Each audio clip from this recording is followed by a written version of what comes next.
I found out yesterday that my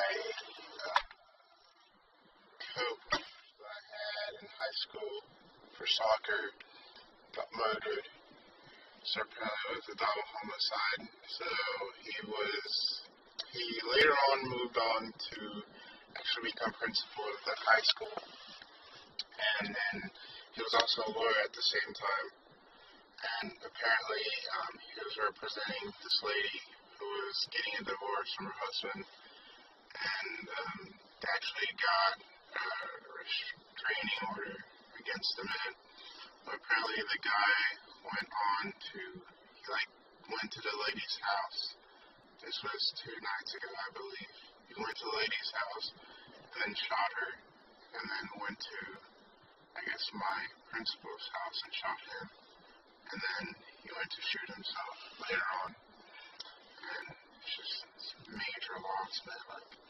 I knew he was he was a strong, really strong-headed guy. But he was just a really cool guy, and it's just such a devastating loss. And just a reminder to just be grateful for the life that you have every second, because you just never know when your time will be. So, condolences go to his family. It is really good. What's up, guys? So, today was another AL day at class. You'll see that. How huge this campus is. Yeah. Massive. Apparently it used to be an old J.C. Penney's mall. Would you figure that out? Then I got out, ran around with my mom.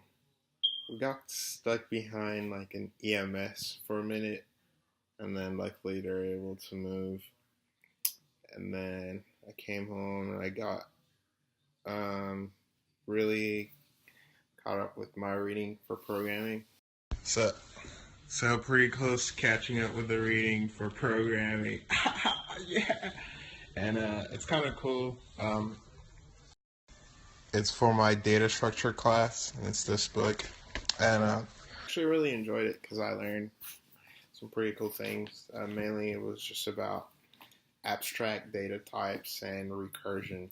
So just to kind of really simplify it, for me, abstract data types is essentially creating your own type of data type category.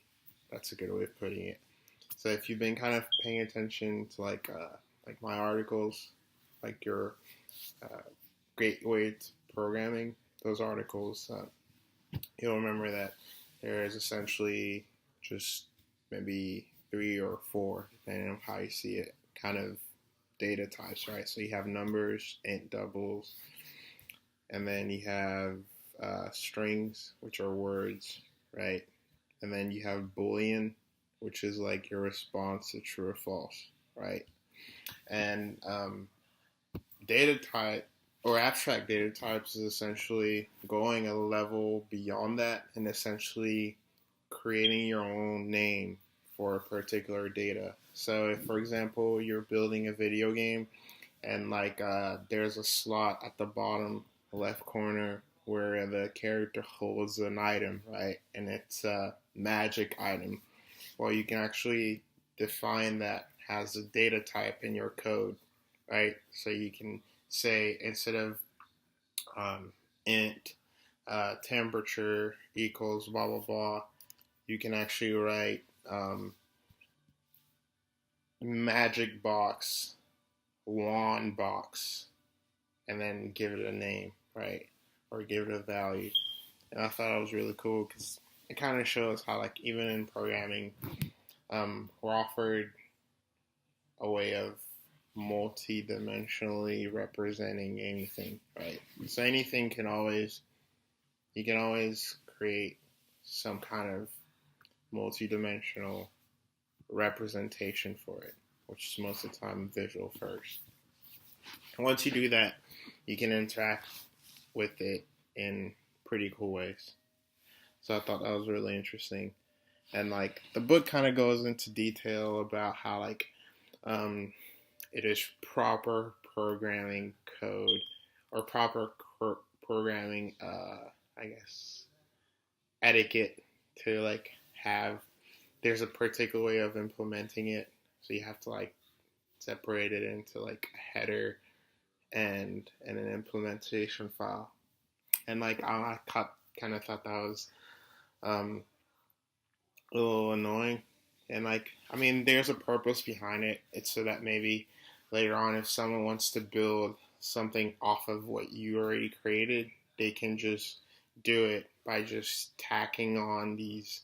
They call it. I forgot the name, but it's like these two semicolons, and then what it does, it's a way of saying to the program that you're extending your class, right? So if you created something and then someone can actually just build off of it by just tacking their new thing to yours, right? They type their new thing and then two semicolons and then your thing, and it just tells the program you're extending that. And uh, uh, although it's kind of cool in a way that you can kind of pay it back off someone's work and save a lot of time that way, I feel like it lends to a lot of error later on because you don't know. Maybe if you've been reading code for hours, you're like, what the fuck am I reading at? It's a lot easier to make mistakes. Also, you might end up trying to work on something that's already been built, thinking that, oh, just because you have this one particular way of handling something, that it's worth just writing an entire new function for it, when in reality, if you kind of thought about it, it's kind of pointless and redundant. So to me, I honestly think adding an implementation file is kind of, it's almost not useless, but I feel like it makes things more complicated than it should. And like, I feel like just for the sake of simplicity and design, and even just making it easier to read, everything should just be done in the header file. Now, this is a young programmer, and like, there's this joke I keep running into where they say like, oh, people only like, usually young programmers only like shit because they haven't programmed enough. And that might be true, but I guess this is just like my thoughts, right, as I'm reading and going through this. And I don't know, I thought that was pretty interesting. And also, it made me realize that on the next programming article I write, I have to kind of backtrack and kind of talk about functions in detail, especially specifically in the sense of how you should define your function, meaning like if your function is supposed to return a value, right? Say maybe you're writing a calculator and you're writing a function to multiply. Well, you have to make sure that your function actually has a name to it. So it has to have the name of the data type that you're wanting to return once it performs the calculation. So in this case, it would be an int or double, or whatever. All right, so double, calculate, blah, blah, blah. And then in between the parentheses, you're passing the two numbers, right? So I kind of made me realize there's a bit more I have to go into before I go on to the loops and arrays. And I thought that was pretty cool, eye-opening, and insightful.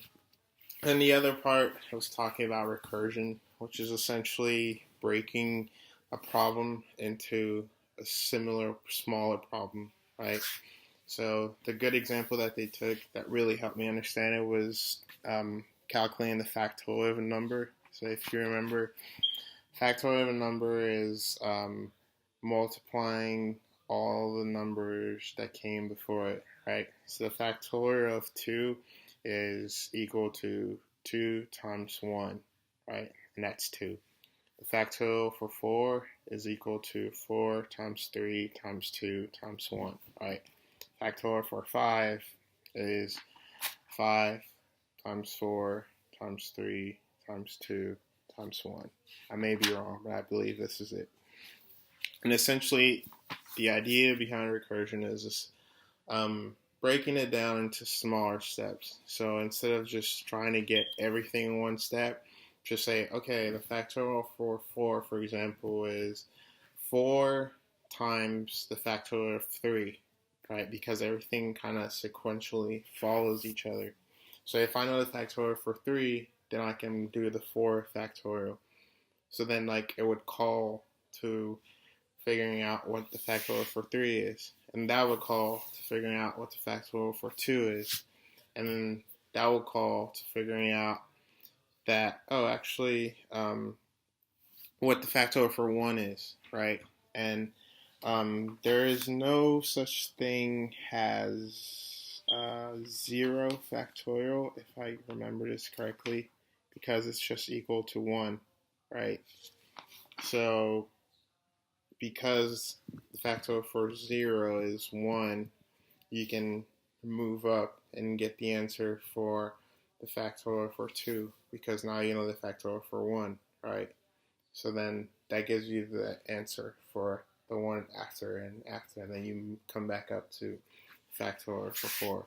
And that's just another kind of way of approaching a problem. And they actually clearly mentioned that most of the time recursion or a recursive approach to a problem is actually more work than necessary, and it's actually very inefficient. And it's only ever necessary when there's no other option.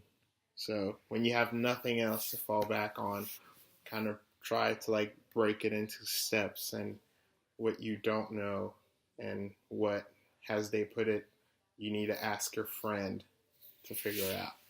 And I thought that was pretty sweet. So apart from that, that's pretty much my day.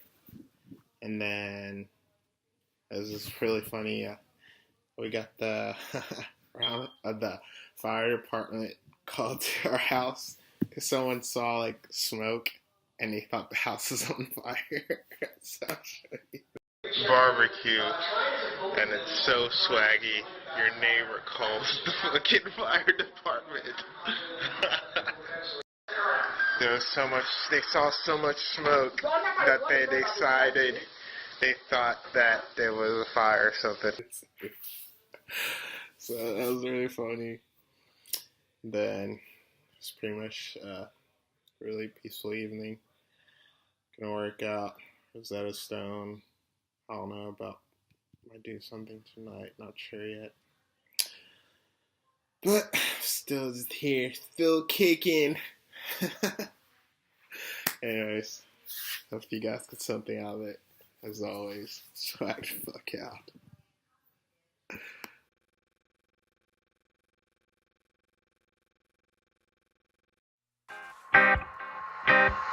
Super Mario. T.